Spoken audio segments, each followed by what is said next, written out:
Oh, I'm back. June 26th. Sorry, I think I'm like 20 seconds late. I'm the worst. A lot to cover this week. We almost all died. We're here though, but it was close. We had some oligarchs deciding they wanted to hit out. Uh, Last minute, you know, peace. Last minute peace. So we'll talk about that. Probably aware of what I'm referring to. If not, you'll know soon. We also have billionaire tech oligarchs, if you like, US tech oligarchs wanting to hit out too. This one's going to be a little bit more sporty, I think. Probably hilarious to watch on one side anyway, because I think Zuckerberg is probably has the edge on Musk. We'll talk about that. If you don't know what I'm talking about, you'll know soon. We'll talk about the Biden situation. Um, I guess I don't know. The GOP's going after Hunter Biden now. Well, they're going after everybody now that kind of is related to it. We'll discuss that. I'll be catching up with that along with you because realistically, I'm not really paying attention that much because I don't think anything's really going to happen anyway. So, but we'll talk about it. And we'll see what might transpire out of that. Yeah. What else have I got to talk about today? Yeah, we'll talk a little bit about. There's a dude online, if anybody's aware, named Joey Swole. This jacked roid head. He basically he's been disrupting gym culture, the bad gym culture. People videotaping themselves and then catching other people in the video and disparaging on them and stuff. And this guy is basically the you know I don't know what you'd call him. I guess he's the vigilante of that. So we'll kind of discuss him a little bit and a couple other things. So if you haven't already and you do watch the show regularly, please hit that subscribe button. Catch any video, any segment of the podcast you see now. You can catch it during the week if you missed the podcast or you can't give me a half hour to watch all of it and you want to just catch little bits of it, you can just check it out during the week at 5 o'clock. One drops each day. So you can do that. And be sure to like those videos because that also helps the algorithm push my content. So I appreciate it if you do. Um, yeah. So without further ado, let's see, let's get into this. Okay. This first thing I'm going to talk about, like I alluded to, we got some crazy oligarchs in Russia going at it. This story here is from CNN. I'm going to read a lot of it. It's not a bad story. I give CNN some credit. They're not the dog shit media company. They're online sometimes when they write stuff as they are on television. So this article is not bad. Um, I can't really discern too much left leaning. But here goes. So it says Moscow has stepped back from civil war with Wagner. If you don't know what Wagner is, I'll give you a very quick synopsis of what Wagner is. They're basically a mercenary company that Russia uses for bullshit stuff that they do around the world. They're almost like a CIA for the Russians, only different. Not a great explanation, I suppose.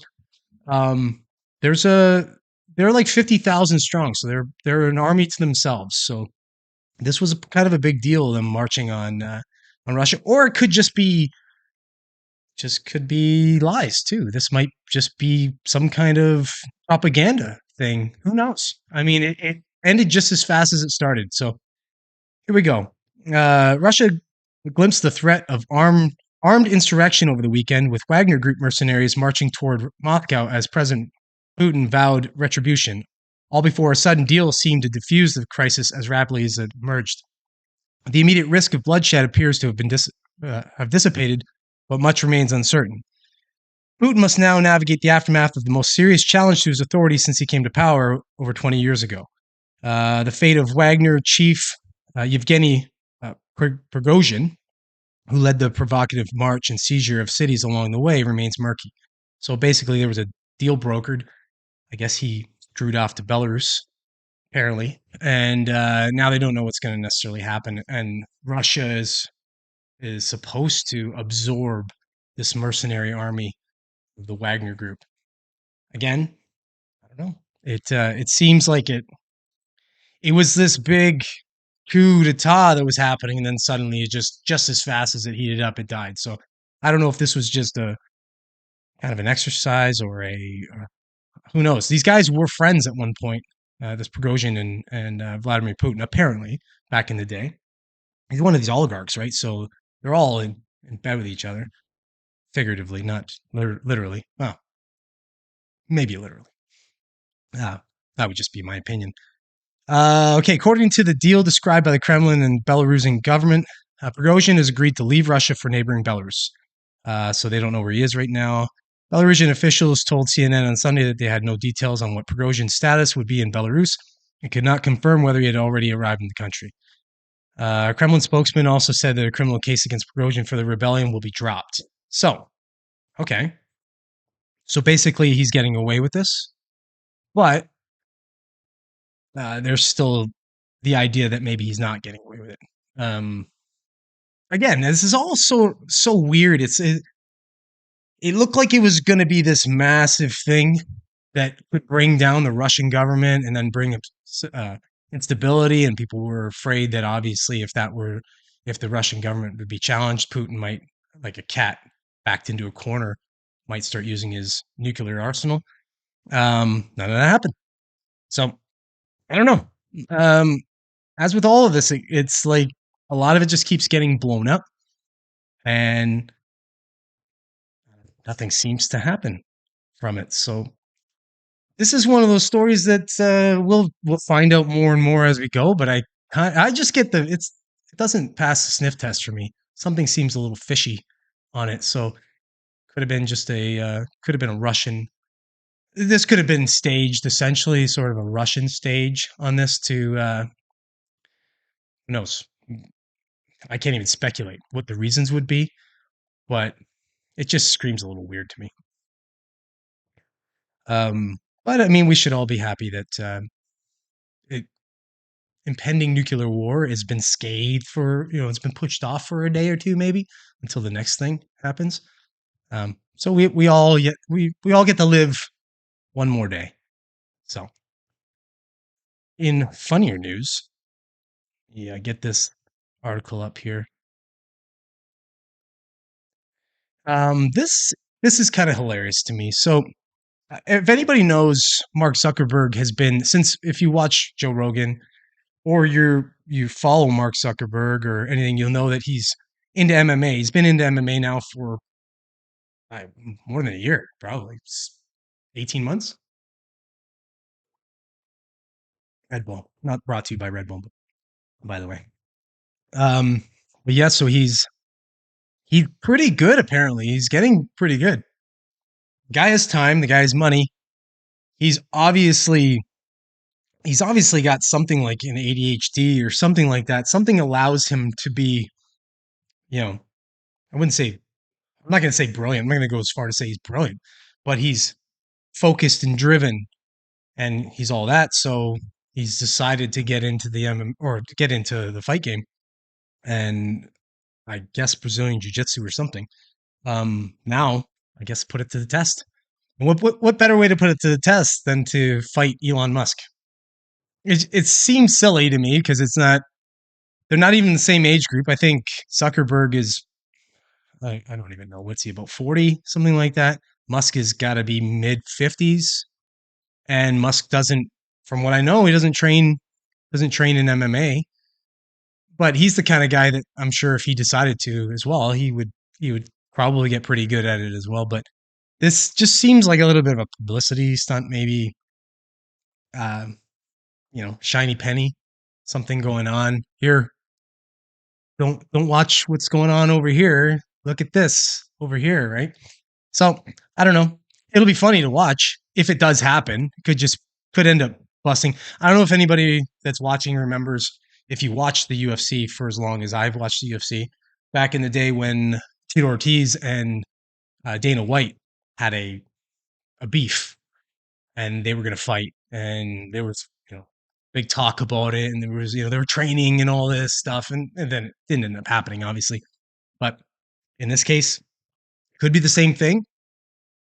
Either way, I think this could be the biggest pay-per-view draw of anything, or it could be the biggest bust. Like people might not give a shit, but I, I tend to think people are going to want to see one of these guys get punched in the face. You're probably either on like a Mark Zuckerberg camp or you're in Elon Musk's camp. They're kind of like the separate ends of the, not separate necessarily, but they're definitely on the opposite sides of the political spectrum.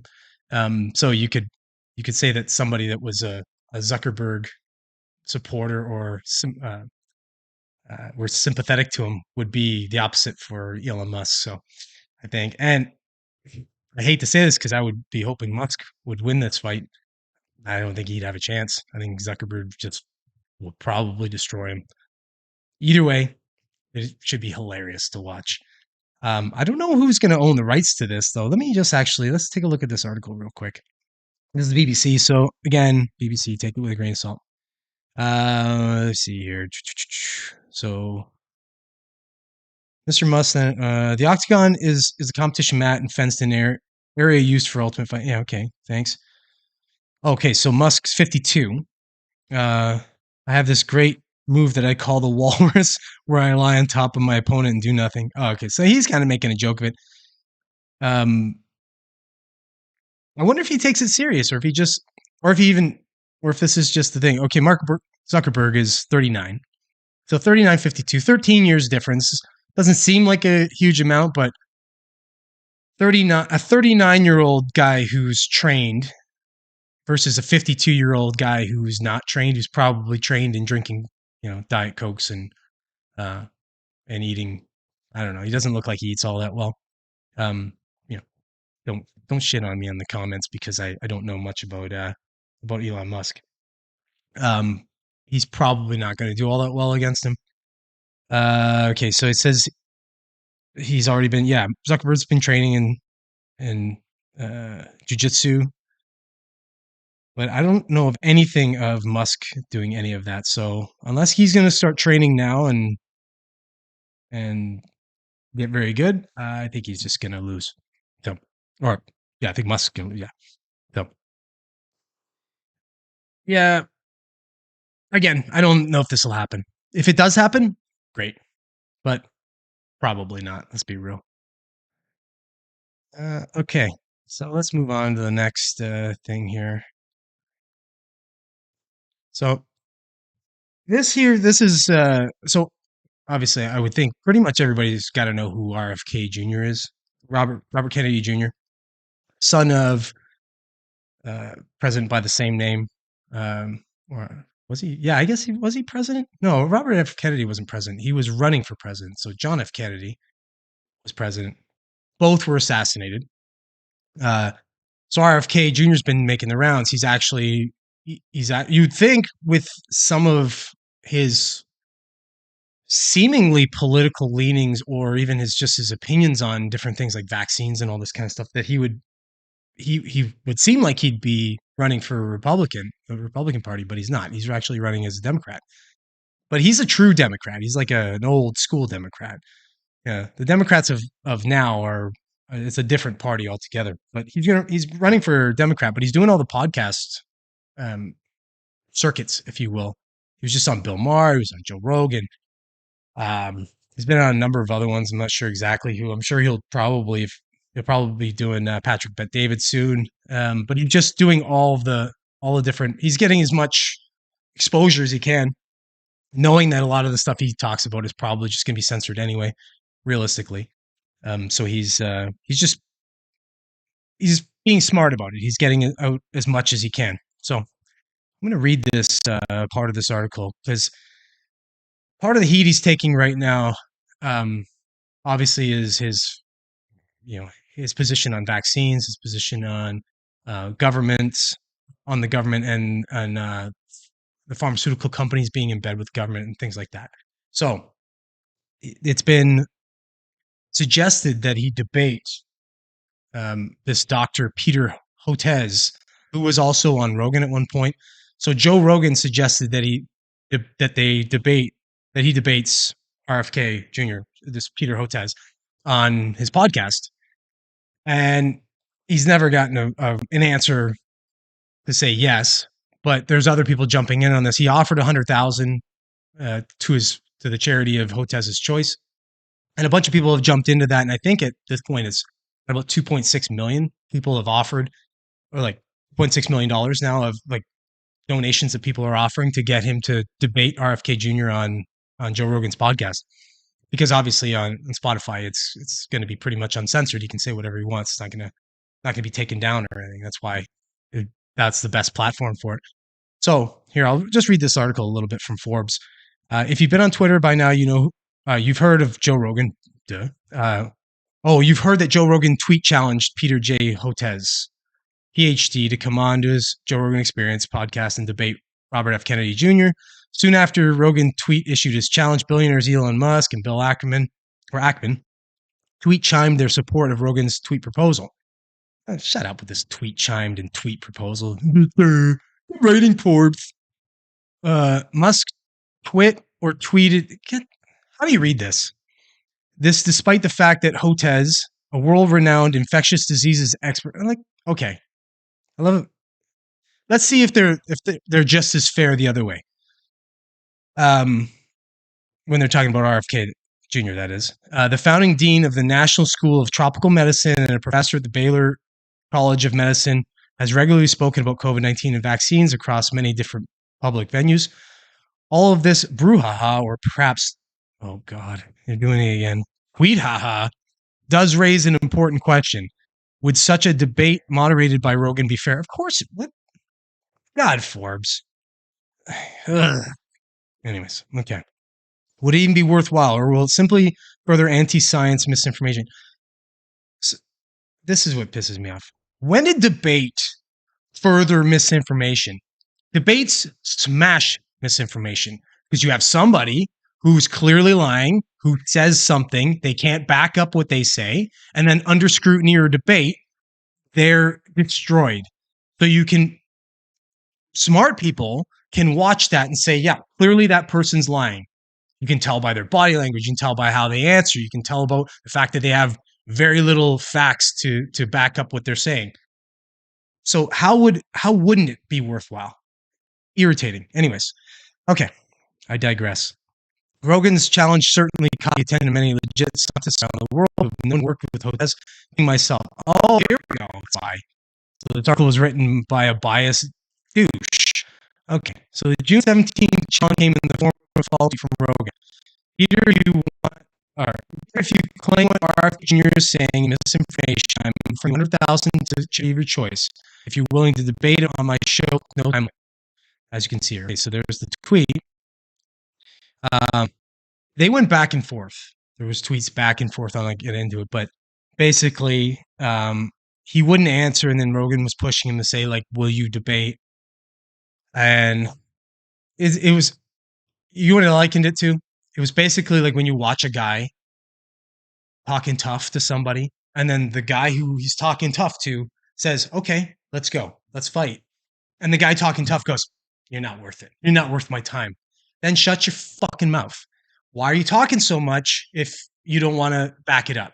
That's what this whole thing screams to me. I don't think he's ever going to debate him, because honestly, at this point, after watching RFK Jr., I think he would just be like going into it would be going into a bad fight for him. I don't think he's going to do all that well. So I think anybody who would give him good advice would tell him, don't, just maybe don't bother debating him. Just leave it alone. Then you can take that position of that you're tough, without actually having to fight. So, yeah, I hope it happens. Honestly, hope it happens. I just can't see it ever happening. I don't think he's got the mustard to actually engage. I think he'd just rather say stuff, behind the security of it not being posted on the internet. Okay. All right, here we go. So let's talk about Biden. Let's talk about Hunter Biden, the the legitimate son of the president, guy who gets away with crimes, my opinion.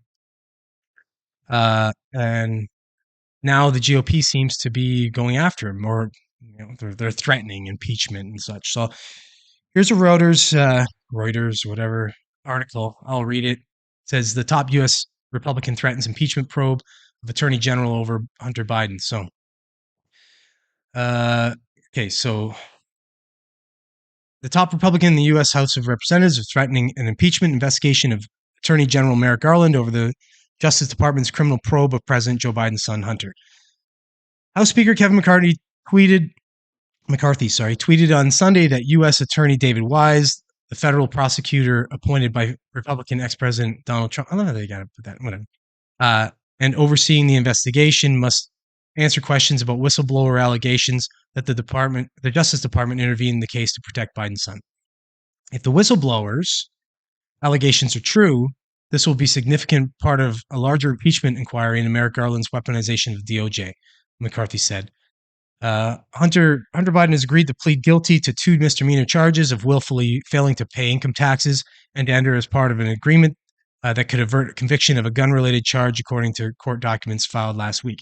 This is kind of like we've got all this stuff. Okay, so let's just paint a picture. Imagine if this were Donald Trump laptop, or sorry, not even the Donald Trump laptop, the Donald Trump Jr. laptop. I'm sure there would be 2 misdemeanor charges to get Donald Trump Jr. out of all the other stuff, supposedly, allegedly, that's on that laptop. Don't think so. So, clear favoritism going on here.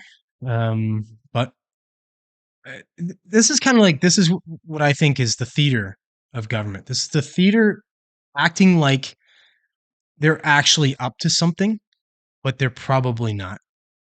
1111 says father and son both get away with everything. It's sickening. You're right. 100% sickening. And that's what I'm talking about with this theater. It's I don't necessarily think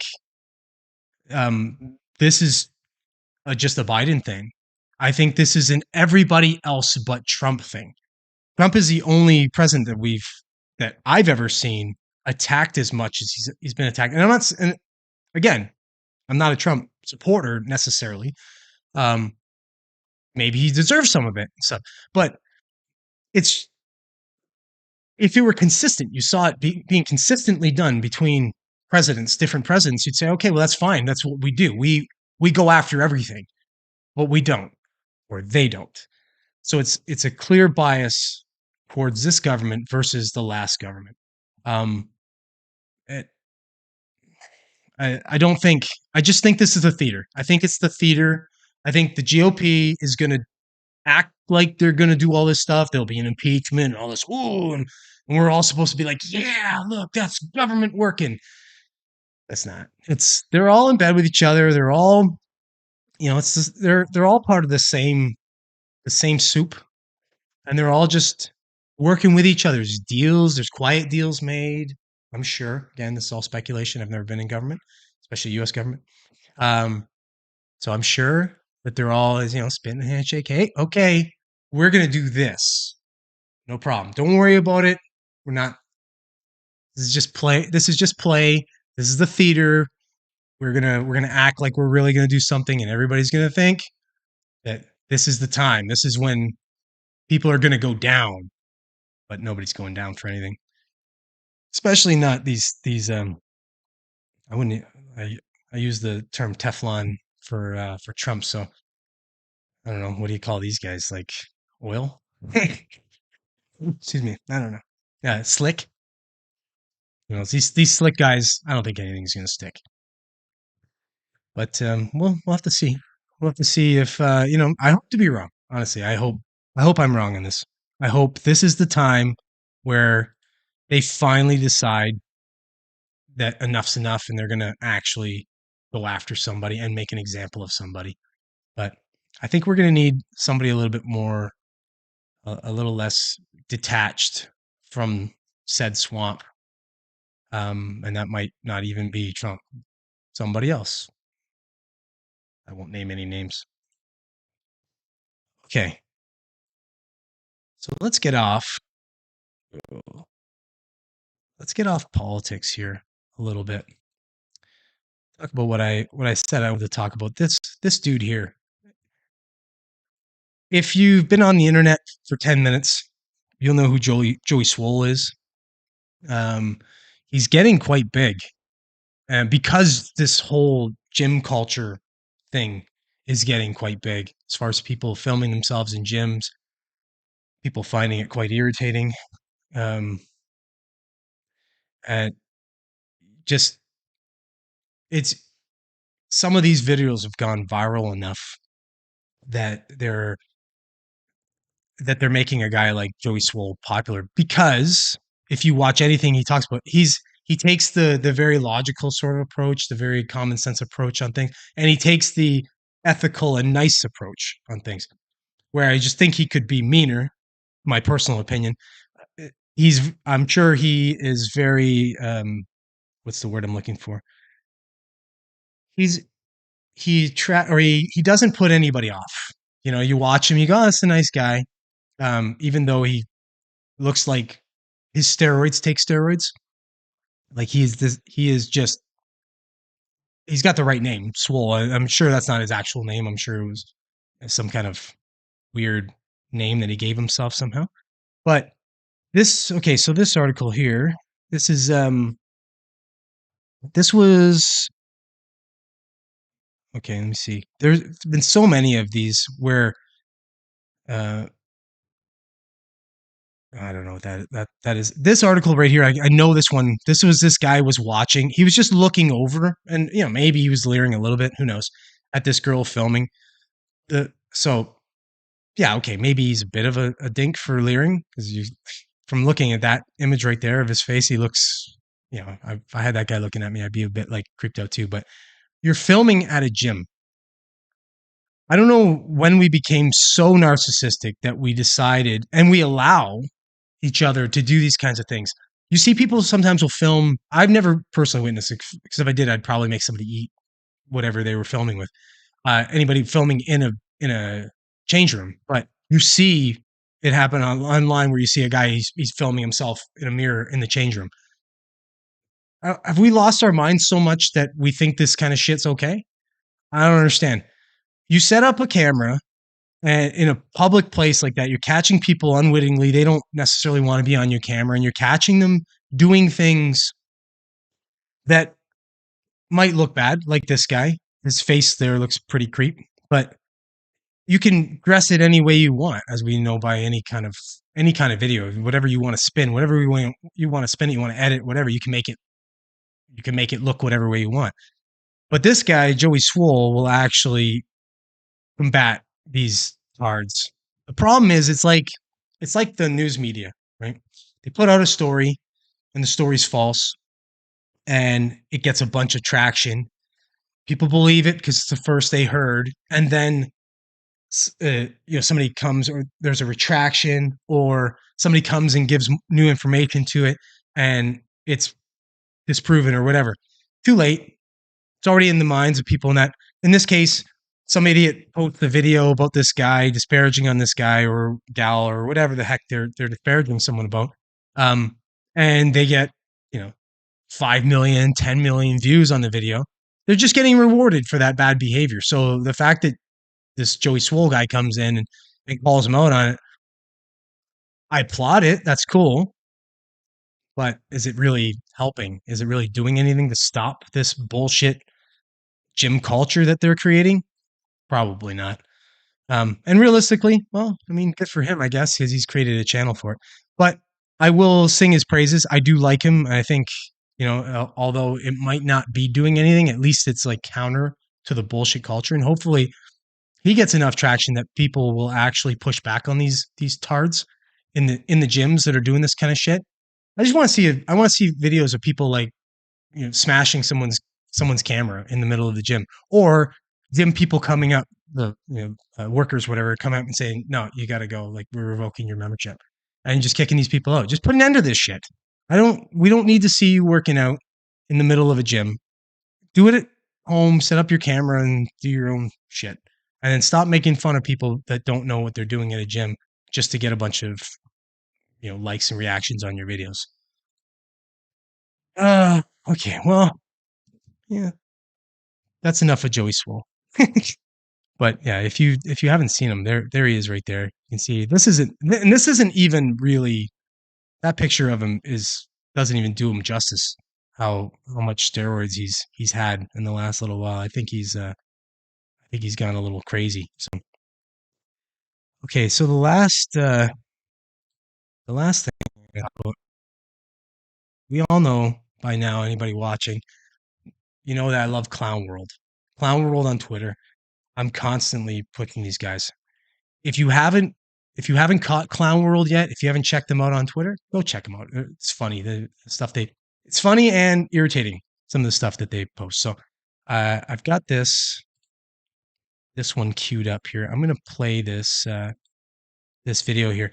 I don't know exactly what this guy is doing to get all this attack or whatever, or antagonizing from the crowd. Well, a small subsection of the crowd, I should say. But it's quite it's quite irritating to watch. So, anyways, here I'll play this and see what you think.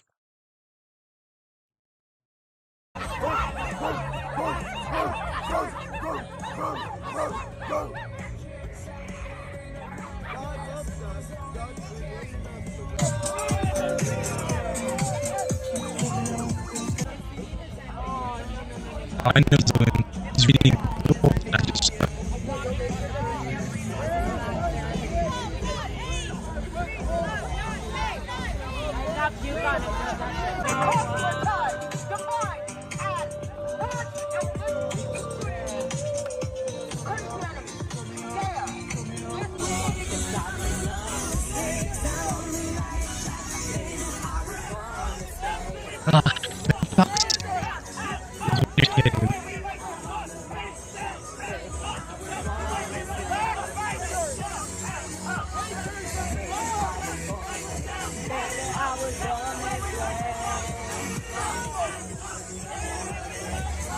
That's about. I think that's about enough of that. Yeah. So the hypocrisy of that is what kind of irritates me with that video. You got a guy who, yeah, while I disagree with him reading Bible passages or that, because I'm not a religious cat. I am sympathetic to religion. I'm sympathetic to. I'm, sorry. Let me frame this correctly. I revere the dedication it takes to be a religious person. I revere the wholehearted goodness it takes to be that kind of a person, to be helping others and all that kind of stuff. And most religions preach that to some degree. I should say I don't know 100%, but I'm guessing.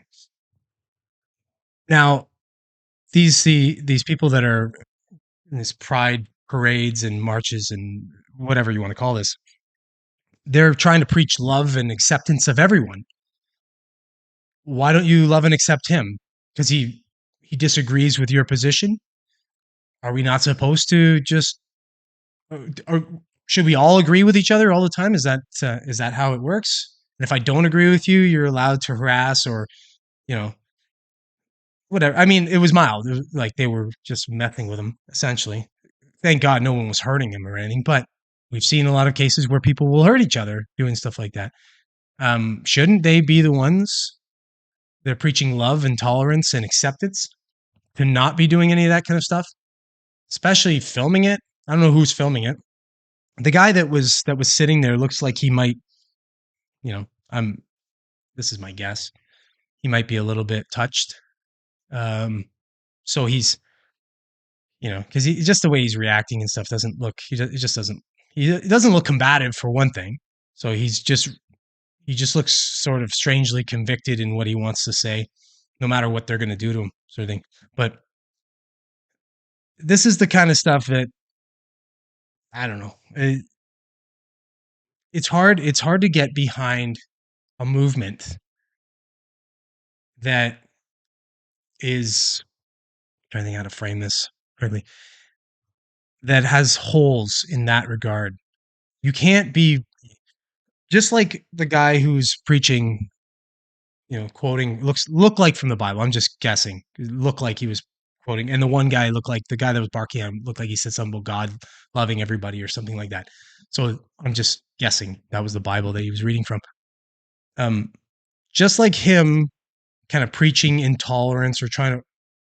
It doesn't mean that it's any good that the other guy that the crowd is doing that to him either. They should just be either ignoring him, leave him alone, let him have his own thing, go dance and do your own thing everywhere else. You don't have to harass the guy and encircle him and mess with him and stuff. He's sitting on his stuff. Like, relax. I don't.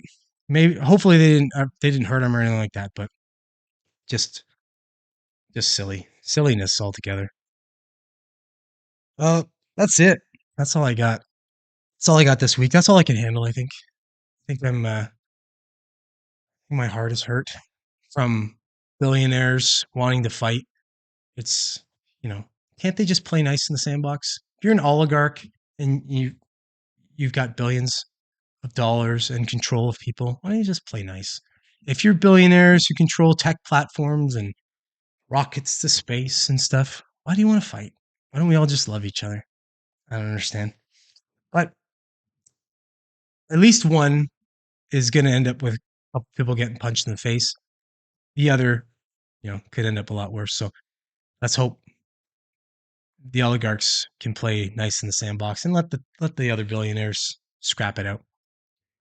Okay, so that's it for me. Thanks for jumping into the chat, 1111. Nice to see you again for the second week. If you haven't, if you're just catching this podcast for the first time and you like it, hit the like, hit the subscribe, get on my channel, uh, watch some of my stuff. Like I said, I post all the videos in pieces all week long at 5 o'clock. So if you've missed anything or you want to check out something I've said about any of the topics that I discussed, you can check it out during the week. Other than that, I'll see you next Monday. Maybe. I don't know. It's a long weekend. So depending on what's going on, most likely I will see you on Monday. Um, but if not, I'll let you know. Thanks for watching. We'll see you next Monday or the next Monday.